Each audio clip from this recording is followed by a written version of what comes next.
What's going on, everybody? I heard you, Ochoa here from SB Nation's bloggingtheboys.com. Hope all is well wherever you are. Hope you're happy, safe, healthy. Want to wish you a very happy Monday, August the 4th, 2025. Going to be a very busy week around here. Going to be a very busy week for the Dallas Cowboys. They wrapped up training camp practice on Monday. I'm putting this video together for you after the fact. On Tuesday, they have a scrimmage against the Los Angeles Rams. Matthew Stafford will not be a part of that in case you missed that news.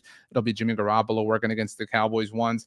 Obviously, lots of stuff between here and Saturday, which is the Cowboys' first preseason game of the year, obviously against the Rams. That's at SoFi Stadium. There will be a live post-game show here on the Blog on the Boys YouTube channel, streamed live, obviously, as well as streamed on the Bleacher Report. I was going to say Blog on the Boys, the Bleacher Report app. So you can access our post-game show in the Bleacher Report app, the Blog on the Boys YouTube channel. Going to be a lot of fun. I'll be live after each and every single Dallas Cowboys game this season. I'm looking forward to all of that fun stuff with you, obviously, as we get further and further along into football, because this is a game week. That's what makes it exciting. And we have a lot of things to discuss, certainly as it relates to the Dallas Cowboys. Today, we're going to focus on one thing in particular, and it's not Micah Parsons. There obviously remains no resolution on the Micah Parsons front. If that were to change, I promise you we'll have updates for you across all of the Blog and the Boys universe. But today I want to get to something very specific. Today I want to get to something that we haven't talked about just by itself, and that's Dak Prescott. We've obviously talked about CeeDee Lamb and George Pickens and Jake Ferguson getting his extension, but today I want to talk about Dak Prescott. And really, I want to remind everyone, for the people who forgot or the people who refuse to admit, that he is a very, very, very, very good quarterback. Dak Prescott, I know that you're going to have something that you think is clever to say, but I promise you it's not. Here's the thing. Dak Prescott is one of the best quarterbacks in the NFL. You can define that how you like. I'm not going to lose any sleep over it. He is a top 10 quarterback without breaking a sweat. He flirts with the line of top 5. He really flirts with the line of top 3 sometimes. Obviously, that's dependent upon games. We've seen him throw for 400. He could throw for 5 touchdowns. It's circumstantial, et cetera, et cetera. The ultimate point is he is somebody who you can win with. There is a mountain of data to support this. And if you don't want to admit it at this point, almost a decade into his career, you simply have your head in the sand, and I am no longer trying to reach you. I'm going to be here whenever you come up for air, and I'm going to try to help you out. But at the end of the day, I know Dak Prescott is one of the best quarterbacks in the NFL, despite whatever non-clever thing you think you have to say. Now, to look at this a little bit here, we're going to look at a tweet from my friend Doug Farrar. Doug is amazing. Doug is awesome. Everybody go follow Doug on X. Let's put his X handle up, NFL_Doug Farrar. Doug, once again, does some fantastic work from a film analysis standpoint, in addition to, the occasional quip. And speaking of, Doug noted here, there are 4 videos we're going to take a look at. And his Twitter post says, with all the constant drama in Dallas, we mentioned, we're not talking the Micah Parsons thing, and with Dak Prescott losing half of the 2024 season to injury, we don't always remember how good Dak can be. But this is the same dude who led the NFL's highest scoring offense in 2023 with Mike McCarthy as his head coach. Now, I do want to say 2 things to that before we get into the videos that Doug was kind enough to share on social media. One, I agree. I agree that Dak Prescott does not get evaluated objectively from a national standpoint, and that is simply because of the uniform he wears. I'm not telling you this in a woe is me, sort of way. You can think what you want about Dak Prescott. I'm really unaffected by this, but the reality of it is, because of who the Dallas Cowboys are, because of the position that Dak Prescott plays for the Dallas Cowboys, all the memeness really just kind of, puts its target squarely on Dak Prescott's shoulders. So it removes the ability for, I wouldn't even say objective, but just generally calm discussions to have around Dak Prescott. It turns into yelling and silly things and hot takes and, moving the goalpost from one place to another. And so it makes having a discussion about who he is, the merits of who he is, the merits of what he's accomplished, the merits of what he's able to accomplish, it makes it quite impossible. And I think that you know that. I think that I know that. So I think if we're able to at least say that out loud, it helps us kind of parse through the just haze of it all, which is kind of the point, right? To be able to have a calm, rational discussion and to be able to say that he is a very, very, very good NFL quarterback. So that was the first thing. Second thing is, I feel like I am one of the only people who has ever given Mike McCarthy credit for anything, not just his time with the Dallas Cowboys, but certainly his time with the Green Bay Packers. And while I acknowledge that things were broken for the 2023 Dallas Cowboys before going to San Francisco and getting their teeth kicked in, I think it's important to say out loud that Dak Prescott's finest season was in 2023. He finished second in MVP voting, as is documented, something he gets no credit for because of the Dallas Cowboys of it all. And that CeeDee Lamb's finest season was in 2023, the finest individual statistical season that any Dallas Cowboys wide receiver has ever had in franchise history. And that Mike McCarthy was the offensive play caller, and we just give him no credit for that. We just act like, I mean, he did nothing. And again, you may think that he did nothing, but to like literally give him zero credit is insane to me. I feel like that's really unfair to Mike. And if you really want to give Mike zero credit for that, then you must believe that Dak Prescott is like a top 3 quarterback, because to be able to overcome an offensive play caller who you, by this definition, by this evaluation, by this understanding, are giving quite literally zero credit to, Dak Prescott had to heroically rise above all of them. We all agree that that presentation or that idea or that, just sort of overall, hypothetical is silly. It's okay to say that Mike McCarthy may have done something good for the Dallas Cowboys. I promise you can say it out loud and nothing bad will happen. But let's get back to Doug's tweets here. Now, he has 4 videos from the 2024 season, obviously all before Dak got hurt, before Dak was injured and lost for the season. Let's take a look. The first one is from the Baltimore game. As you can see, it was not going well for the Cowboys at this point in time. I think it's important to reemphasize here that the 2024 Dallas Cowboys did not try. That this front office did nothing. This play that you're about to see is Dak Prescott, CeeDee Lamb, and with all due respect, some dudes. And here it is, Dak Prescott, CeeDee Lamb, right there. This play, this route, this accomplishment, this success, this yardage is all about chemistry. This is all about repetitions. This is all about relationship. This is all about chemistry and working together and grinding and building and building and building. This is all about timing.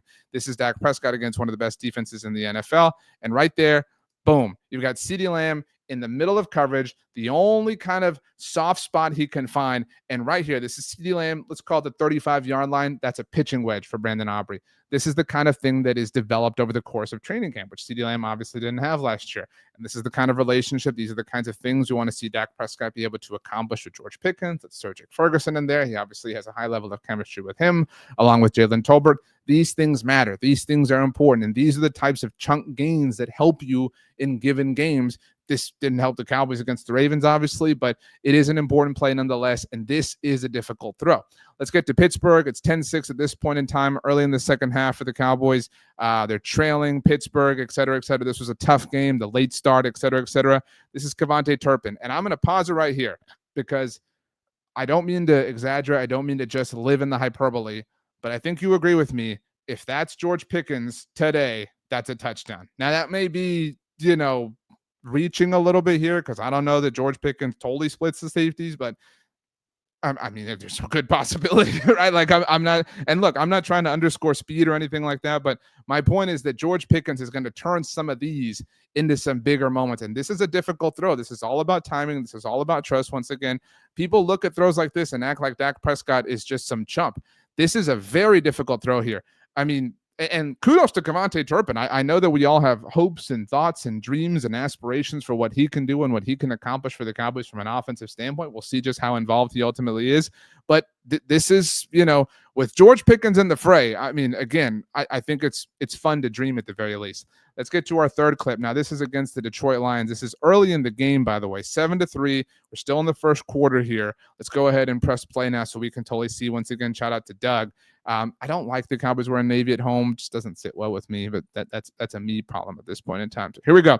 Dak's going to take a shot here, as you can see right there. I mean, that is a different look at this field when Dak Prescott lets this go. We talk about timing, we talk about trust, we talk about chemistry, we talk about relationships, we talk about developing all of that, curating all that, building and building and building. This is truly a go for it. Like this is a I'm trusting you ball. And the trust is placed for the right reasons. That's a difficult catch. I don't want to act like this is only Dak Prescott. Super shout out to Jalen Tolbert. Let's see the other angle. And you can really see the hit that Dak Prescott takes right from here. Zeke Elliott in the backfield. Man, that feels like so long ago at this point in time. Here comes the shot.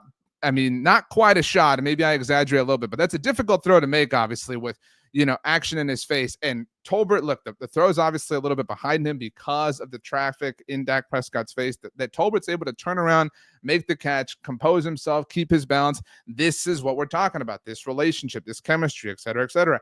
And look, the subject of this discussion is Dak Prescott, but every player we've looked at so far here is on this team, right? We didn't see, or we haven't seen anything from George Pickens here. These are highlights from the 2024 season, but CeeDee Lamb on the 2025 Dallas Cowboys, Kevontae Turpin on the 2025 Dallas Cowboys, Jalen Tolbert on the 2025 Dallas Cowboys.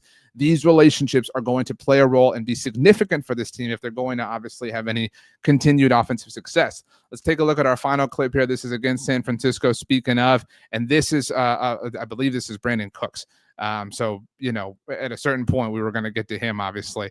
But George Pickens is going to play a role here. And again, I'm not trying to say that George Pickens is just the answer to everything. This is Brandon Cooks right here. I believe this is the Brandon Cooks highlight here that Doug had. Maybe this is Tolbert. This is Tolbert. So this isn't Brandon Cooks. Forget the Brandon Cooks side of things. But tell me that if this is George Pickens here, this is not. Let's just see here. Let's see where Tolbert is at the point of release. Dak Prescott dropping back, assessing, buying time, and let's go back to the other angle here. Let's go back to where Tolbert is. Okay, Dak, this is the release point. And Tolbert has to come back here because Tolbert runs this route. And let's give Tolbert some credit. All right, I started here kind of hyping up George Pickens, but Tolbert, if he goes into the end zone there, who knows what happens. But Tolbert senses his guy's in trouble. His quarterback needs him. He comes back, and he makes the catch. Good for him. These are difficult throws to make. We've looked at all sorts of throws so far here. If I say all sorts, but 4 different throws where Dak Prescott was able to assess the field, had a relationship with somebody obviously on his roster. All 4 plays involving somebody on the team. I could have sworn there was a Brandon Cooks highlight here. Brandon Cooks was obviously a good player for the Cowboys, but adding George Pickens to the fold to all 4 of these highlights, obviously with players who were on the team last year, on the team this year, I maintain that Dak Prescott gets relatively no credit for being one of the better quarterbacks in the NFL. Again, you can define that how you want, but you simply cannot deny that Dak Prescott has amassed a serious amount of success. And yes, you can somewhat fairly talk about how that has only come in the regular season, but how do you think you get to the playoffs? I've always found this silly when people say, yeah, well, he's really good in the regular season. Yeah, you got to be good there to get to the playoffs. I agree with you that you obviously have to have a high level of success in the playoffs as well. Dak Prescott has had high levels of success in the playoffs. Obviously not 1,000% success because nobody's had 1,000% success. And I agree with you. We want to see some more success from Dak Prescott and the rest of the Dallas Cowboys roster in the playoffs. But this presentation, this assumption, this exaggeration that he's trash or he's whatever, he throws picks or he's bad or this, whatever, it's silly. It's absurd. It's a fabrication. It's an outright lie. Dak Prescott is one of the very best quarterbacks in the NFL. And I really believe that with the front office obviously trying, with all the players we've discussed here today, with adding George Pickens to the fold, with obviously full and total health behind him, from an operational standpoint, that 2025 has the potential to be a really solid season for Dak Prescott. And I was asked recently if I thought that Dak Prescott could achieve a career high season in 2025. And I'll be straight up with you. I said no. And a big reason for that is that his 2023 season, which is not even the one we just looked at, was so spectacular. I think it'll be very difficult for Dak to ever touch those numbers again. I think it'll be very difficult for CeeDee to ever touch those numbers again. And some of that is for CeeDee is the involvement of George Pickens, and he's going to eat into that, just numerical production. I'm not trying to make a big deal out of those things, but even if Dak Prescott comes close to who he was in 2023, we'll have a lot of reason to celebrate as Dallas Cowboys fans. But he can make all the tough throws. He's developed into such a cerebral quarterback. He's obviously got a physical level of ability that is outstanding. And I think the biggest question around him, and we've been discussing this, for since the 2024 season ended, is health. And we've talked about how, the term injury prone may or may not be fair, kind of is fair. And it's just simply time for him to put that to bed and to be this guy who we've been looking at here today for the entire season, which he was in 2023. So I know that right now there are a lot of toxic things and elements surrounding the Dallas Cowboys because of the Micah situation and whatnot. But I would offer that the most stable thing on the Dallas Cowboys right now, from a roster standpoint, just completely and totally stripping away all the orbiting elements, the most stable thing they have going on for them is Dak Prescott playing quarterback. He is the longest tenured starting quarterback in the NFL as far as teams that they're currently with, because players like Aaron Rodgers have been in the NFL longer. You understand what I'm saying? And people roll their eyes at something like that, but that experience matters. Those relationships matter. Dak Prescott's chemistry that he's developed with the nucleus of players around him and the new guy, obviously, and George Pickens, those things matter. I would not take them for granted. I would trust in them, and I would believe in their potential and their ability to thrive and have serious success in 2025. I don't say that to say, all right, put in the ticket, Cowboys win the Super Bowl. What I am telling you, though, is that I believe in this offense to have a lot of success this season, and the main reason for that is the play of the quarterback. That's Dak Prescott. My name is RJ Ochoa. It's going to be a busy week. I'm going to do some traveling. I have to run to Austin real quick. Don't worry. Our normal rhythm is going to be operating the same way, just going to have a little bit of a different background. So I appreciate you being with me. Please do like the video, subscribe to the Blog of the Boys YouTube channel. If you want to hang out with me on any level of social media, RJ Ochoa is basically the way to find that, or find me. You can just search for RJ Ochoa wherever. Or if you want to skip a step, you can scroll down to the description below and click all the links to all my social profiles are down in the description below. For now, my friends, I'm going to bid you adieu. I'm going to hope you have a wonderful rest of your day. And let's go ahead and let's get out of here. Hard Knocks starts this week. Like, it's football season, and that feels awesome. I'm super excited to share it all with you. Thanks so much for hanging out, everybody. And we will see you next time.